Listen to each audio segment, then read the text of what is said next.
Mic check, mic check. At tinetesting ko yung mapapansin nyo meron na tayong audio.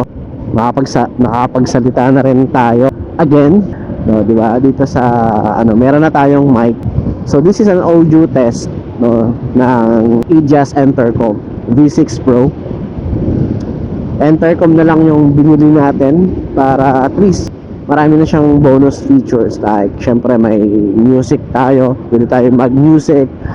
Tapos syempre if ever may mga makasabayan tayong rider, no, tapos magra-rides tayo minsan, so meron tayong communication device, diba? Additional safety na rin. And I think this is perfect for moto vlogging talaga. Instead na gumamit ng external mic, ay eto na yung pinaka external mic natin, Entercom na lang, may bonus na siya.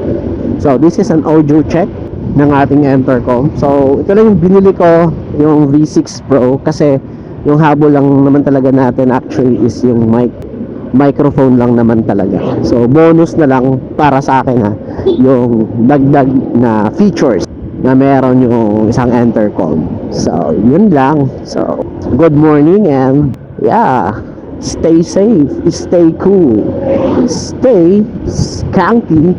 Very good.